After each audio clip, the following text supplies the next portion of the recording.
नमस्कार दोस्तों, एक बार फिर से आपका इस यूट्यूब चैनल में बहुत बहुत स्वागत है। यहाँ पर सुबह से शाम तक कई प्रकार के काम की खबरें ताज़ा बताई जाती है। तो अभी तक आपने चैनल को सब्सक्राइब नहीं किया तो सब्सक्राइब जरूर कर लें और साथ ही घंटी के बेल आइकन को भी जरूर दबा लें और अपने दोस्तों के साथ वीडियो को लाइक और शेयर जरूर करें। नमस्कार, इस प्रति ताजा ब्रेकिंग न्यूज आधार से मिलेंगे कांग्रेस G23 नेता तथुर और चाणक्य दे सकते हैं गांधी परिवार के उम्मीदवारों को चुनौती। चलिए तो खबर को विस्तार से जानते। कांग्रेस G23 नेता पृथ्वीराज चौहान और राजनाथ शर्मा और भूपेंद्र सिंह हुड्डा ने मंगलवार को गुलाम नबी आजाद से एक मुलाकात की, जिन्होंने पार्टी से इस्तीफा दे दिया और दिसंबर के पहले सप्ताह में अपनी पहली जनसभा जम्मू कश्मीर में करने जा रहे हैं। इसके साथ ही हम आपको बता दें कि G23 नेता 17 अक्टूबर को होने वाले पार्टी के अध्यक्ष चुनाव लड़ने की तैयारी कर रहे हैं। माना जा रहा है कि G23 नेता 17 अक्टूबर को होने वाले पार्टी के अध्यक्ष चुनाव की योजना बना रहे हैं। पूर्व केंद्रीय मंत्री शशि थरूर जो चुनौती देने की संभावना रखते हैं। और इसके साथ ही जी हाँ दोस्तों, हम आपको बता दें कि थरूर और चाणक्य दे सकते हैं गांधी परिवार के उम्मीदवारों को चुनौती। सूत्रों का कहना है कि थरूर और महाराष्ट्र के पूर्व मुख्यमंत्री चाणक्य संभवतः ऐसे उम्मीदवार हैं जो गांधी परिवार के उम्मीदवारों को चुनौती दे सकते हैं। और हम आपको आगे बता दें कि राजस्थान के मुख्यमंत्री अशोक गहलोत के कांग्रेस देश के लिए भी सबसे आगे रूप में उभरने के साथ ही अतिरिक्त मुख्यमंत्री सोनिया गांधी की पसंद के रूप में देखा जा रहा है। यहाँ तक कि कुछ लोग राहुल गांधी की वापसी चाहते हैं। और पिछली बार कांग्रेस पद के लिए भी चुनाव 2000 में हुआ था। जितेंद्र प्रसाद ने सोनिया गांधी को चुनौती दी लेकिन हार गए थे।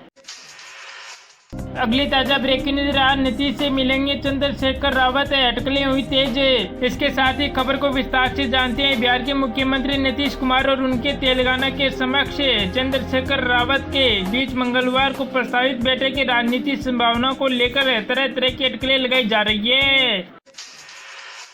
अगली ताजा ब्रेकिंग न्यूज 2024 के लोकसभा चुनाव में नीतीश और मोदी के बीच में मुकाबला होगा। खबर को विस्तार से जानते। राज्य के प्रवक्ता सी यादव ने कहा है कि 2024 के लोकसभा चुनाव में नीतीश कुमार और नरेंद्र मोदी के बीच में मुकाबला होगा। और इसके साथ ही उन्होंने दावा किया कि कुमार के नाम पर विपक्ष के सभी दल सहमत होंगे। राज्य के एक अन्य प्रवक्ता मधुसूदन तिवारी ने कहा कि इसमें कोई भी संदेह नहीं है कि नीतीश कुमार लाल किले पर तिरंगा फहराएंगे जब देश 2024 में अपना स्वतंत्रता दिवस मनाएगा। इसी बीच भारतीय जनता पार्टी के वरिष्ठ नेता सुशील कुमार मोदी ने एक बयान में कुमार और केसीआर की प्रवक्ता मुलाकात को विपक्षी एकता के कॉमेडी कार्यक्रम की ताजा कड़ी बताते हुए आरोप लगाया। तेलंगाना के मुख्यमंत्री केसीआर भी लालू प्रसाद की तरह परिवारवाद और भ्रष्टाचार में डूबे हैं और उनका जनाधार खिस रहा है। और नीतीश कुमार से उनका मिलना विपक्षी एकता का कॉमेडी शो का ताजा एपिसोड कड़ी होगा।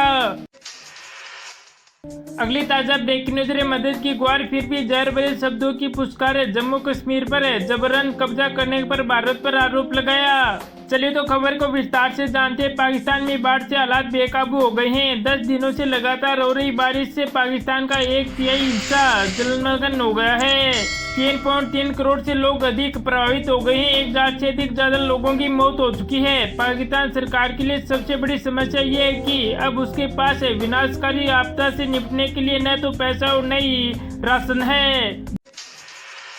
जी हाँ दोस्तों, इसके साथ ही आगे और हम आपको बता दें कि पाकिस्तान के वित्त मंत्री ने कहा है कि वे भारत से भोजन आयात पर विचार कर सकते हैं। दूसरी तरफ पाक पीएम शहबाज शरीफ का अहंकार अभी कम नहीं हुआ है। जम्मू कश्मीर का दोष बढ़ाते हुए शरीफ ने एक बार फिर से भारत पर बेबुनियादी आरोप लगाने का आरोप लगाया और कहा कि भारत में नशा हो रहा है। अनुच्छेद 370 को उठाकर भारत ने जम्मू कश्मीर पर कब्जा कर लिया है।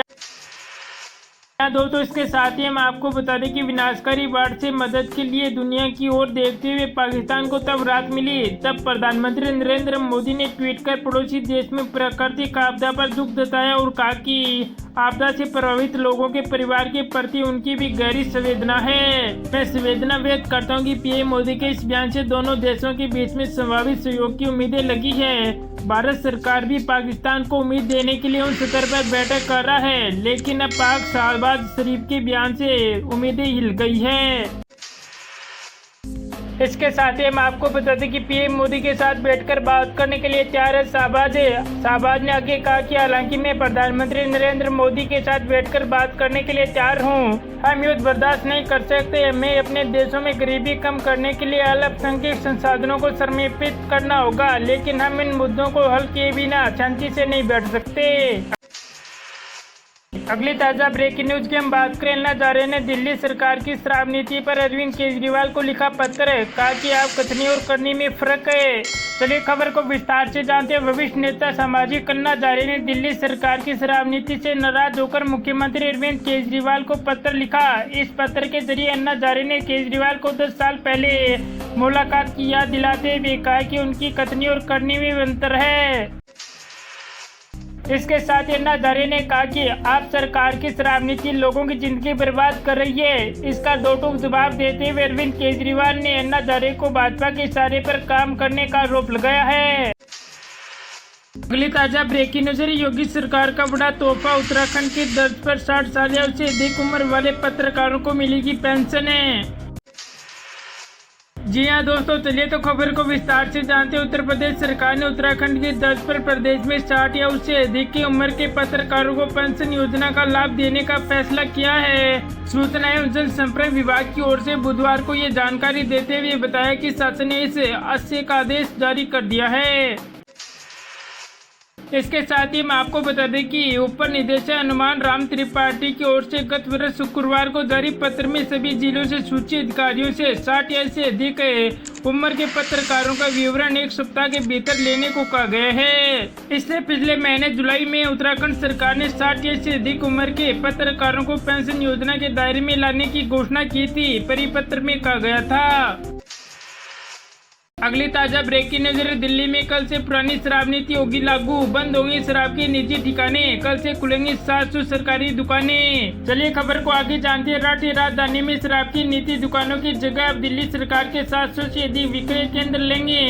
अधिकारियों ने बुधवार को बताया कि आबकारी नीति 2021-22 की जगह पुरानी व्यवस्था बहाल हो रही है और ये बदलाव विस्तार से प्रभावित हो जाएंगे। और हम आपको बता दें कि एक दिल्ली के वरिष्ठ अधिकारी ने कहा कि अभी करीबन 2 सप्ताह निजी ठेके हैं, जिसका स्थान 300 से अधिक सरकारी क्रय केंद्र लेंगे। आने वाले दिनों में ठेके की संख्या बढ़ेगी क्योंकि दिल्ली सरकार की 500 देसी दुकानें खोलने की योजना है। इसके साथ ही और आगे बात करें, दिल्ली सरकार और एलजी के बीच घमासान जारी। दिल्ली सरकार ने पिछले साल ही अपनी एक एक्साइज पॉलिसी लागू की थी। उप राज्यपाल ने जिस रिपोर्ट को आधार बनाया उसमें कहा गया था कि दिल्ली एक्साइज एक्ट और दिल्ली एक्साइज रूल्स का उल्लंघन किया गया, जिसके अलावा शराब विक्रेताओं की लाइसेंस फीस भी माफ की गई, जिससे सरकार को 144 करोड़ रुपए के रिव्यू का नुकसान हुआ था। और इसके साथ ही हम आपको बता दें कि आबकारी विभाग का एक मोबाइल ऐप भी दिसंबर में शुरू हो जाएगा, जिसमें उपयोगकर्ताओं को उनके आसपास के ठेकों की जगह और उनके खुलने एवं बंद होने के समय की जानकारी दी जाएगी। अगली ताजा ब्रेकिंग न्यूज आ रही है। जयराम रमेश ने कहा कि भारत छोड़ो यात्रा का मकसद भाषण देना नहीं, लोगों की बात सुनना।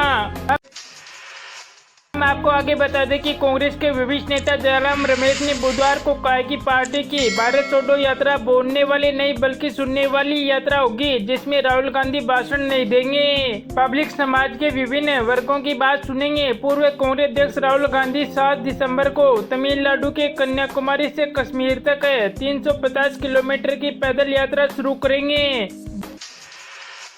जिससे 150 दिन में पूरा किया जाएगा। यात्रा देश के विभिन्न हिस्सों से होकर गुजरेगी। जी हाँ दोस्तों, इसके साथ ही हम आपको बता दें कि कांग्रेस महासचिव जयराम रमेश ने ये संवाददाताओं से कहा कि पार्टी का उद्देश्य भाजपा के भारत बांटो के खिलाफ भारत छोड़ने का है। उन्होंने कहा कि ये कांग्रेस का सबसे बड़ा राजनीतिक संघर्ष अभियान है और राहुल गांधी सामाजिक ध्रुवीकरण, आर्थिक और असमानता तथा केंद्र में अधिकारों के केंद्रीयकरण जैसे विषयों पर पैदल यात्रा करेंगे। रमेश ने कहा कि राहुल गांधी भाषण नहीं देंगे, वह दलित और आदिवासियों समेत समाज के सभी दलों की बात सुनेंगे। उन्होंने कहा कि ये एक सार्वजनिक, खुली और पारदर्शी काव्यता है। यह दोस्तों वीडियो आपको पसंद आया है तो वीडियो को लाइक और शेयर जरूर कर दें।